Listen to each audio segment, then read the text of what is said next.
Hello friends, today I'm going to talk about the genre elegy. The word elegy comes from the Greek word elegos, which was an interjection expressing grief, pity, concern, translated into English as alas. An elegy is a reflective poem of grief. It is a song of mourning. It's a melancholic lyric of lament. According to Encyclopedia Britannica, elegy is a meditative lyric poem lamenting the death of a public personage, or a friend, or a loved one. By extension, elegy is any reflective poem, any reflective lyric on the broad theme of human mortality. Bennett Bergman, in a website Lit Charts, writes that elegy reflects a poet's struggle to make the mystery of death less overwhelming by addressing it directly and contemplating its major and lasting impact on those who witness death and go on living. Earlier in the classical literature, that is in Greek literature, dating back to the 7th century BC and later in the Roman literature, we find that elegy was not confined to this kind of definition. It did not have any special relationship to the subject of grief.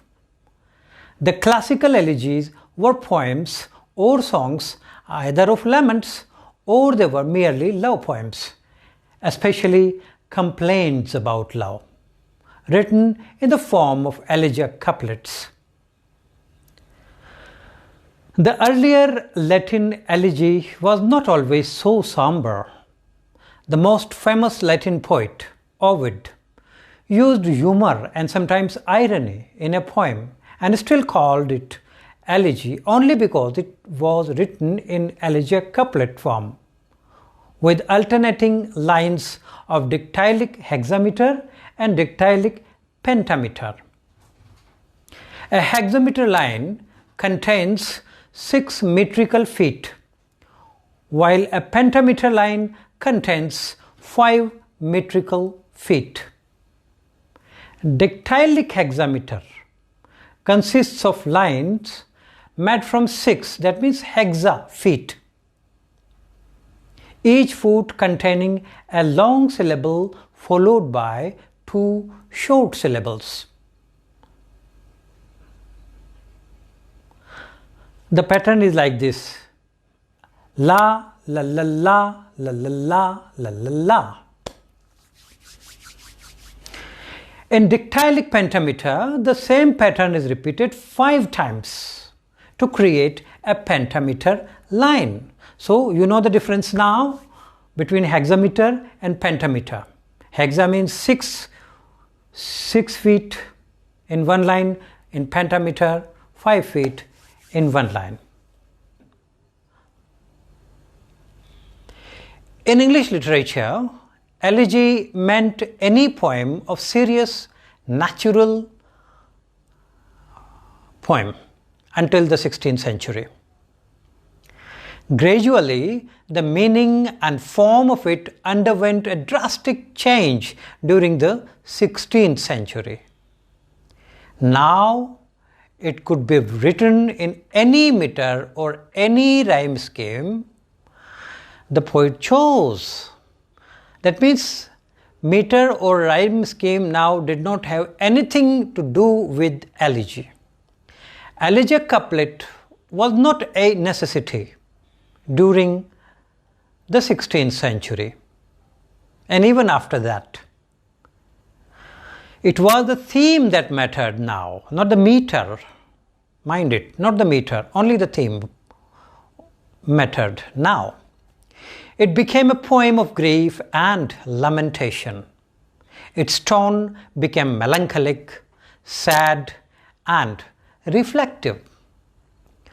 After the 16th century, the term carried the definition of a poem that speaks thematically of mortal loss, of lamentation for the dead, and consolation in the last part of the poem. And this is the form of the conventional elegy that has survived even today, or I can say till today. Elegy now has become the vehicle to serve a more personal and emotional purpose for the poet. Now it has become a tool for mourning and processing of a poet's own grief. During the 18th and 19th century, that is the pre-romantic and romantic periods in English literature, the poets were very much attracted to this form of poetry because of the personal and emotional qualities. They liked it because it focused on expressing emotions or thought. According to Edward Quinn, in a dictionary of literary terms, dictionary of literary and thematic terms, the poetic, he says, what does he say? I quote it, the poetic infatuation with death achieved an even greater degree of intensity in a movement called Graveyard School, whose mournful elegies achieved a vogue in the 18th century. Unquote. Poets like Thomas Gray, who belonged to this school, focused on the theme of death, of the theme of human mortality, the theme of the pain of bereavement and the feeling of loss. In this century, the English Graveyard School of Poets wrote generalized reflections on death and mortality, combining gloomy and sometimes ghoulish imagery of human impermanence with philosophical speculations. Thomas Gray's famous elegy, written in the country churchyard, is the best example of this genre, of this form in the 18th century. Thomas Gray expresses the sorrowful feelings which arise in his mind on seeing the graves of unknown villagers, the poor country people buried in a churchyard. Gray meditates on the fact of mortality in general in this elegy.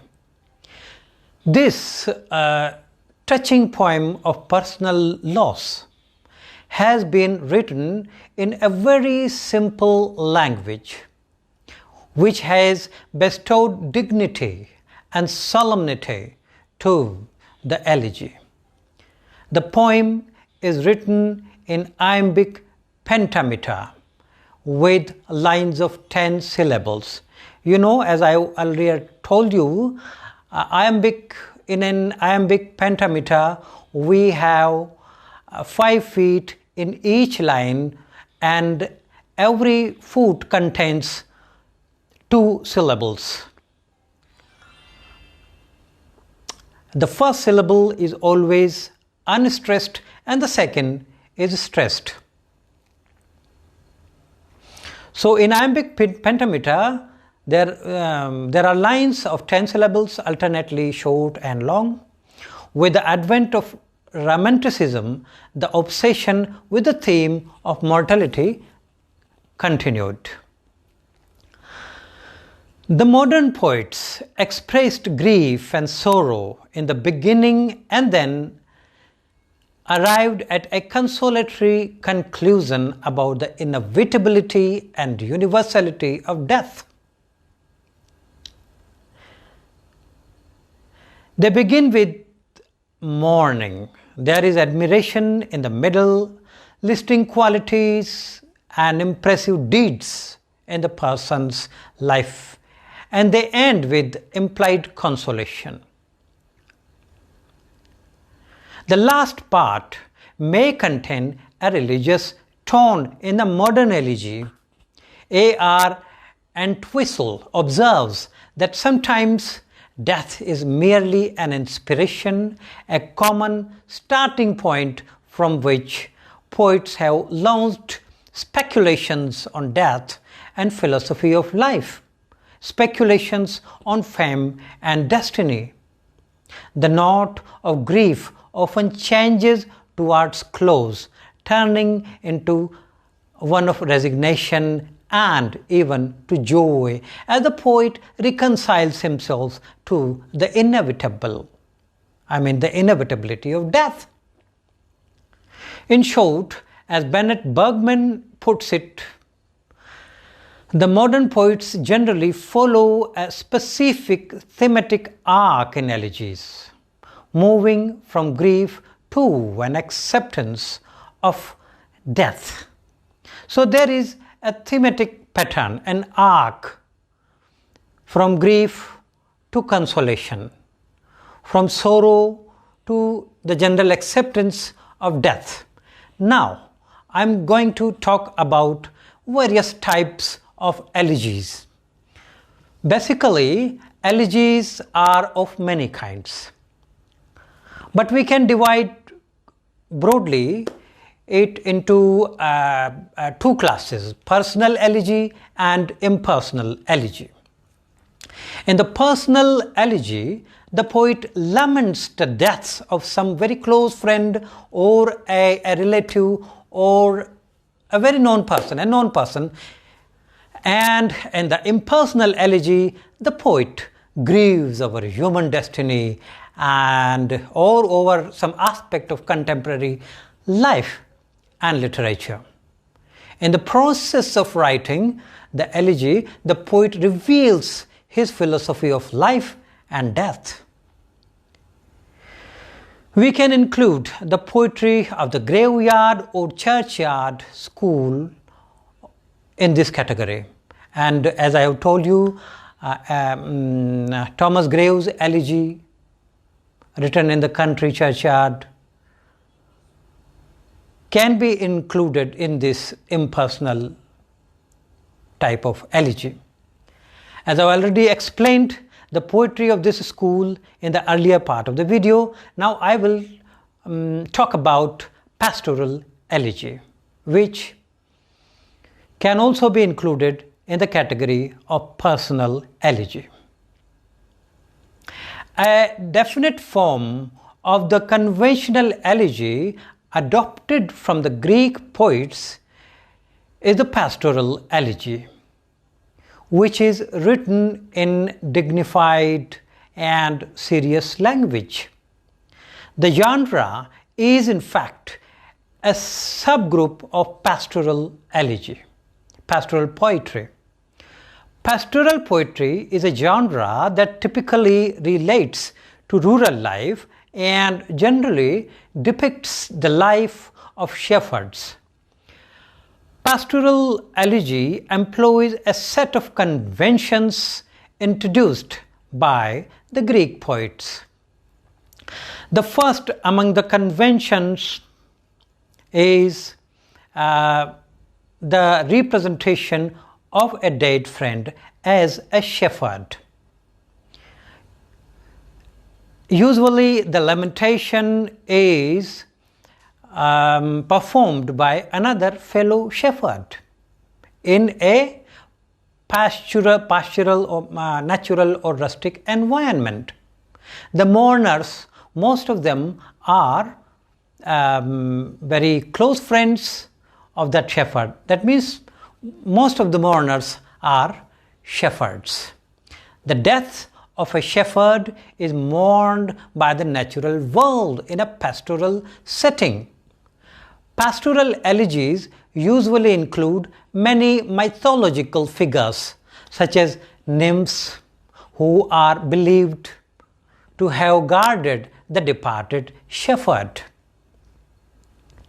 This form of poetry has several key features, including the invocation of the muse, expression of the poet's grief in the guise of a shepherd, or a praise of the deceased, a tirade against death, a detailing of the effects of the specific death upon nature, and eventually the poet's stimulus acceptance of death's inevitability and hope of mortality.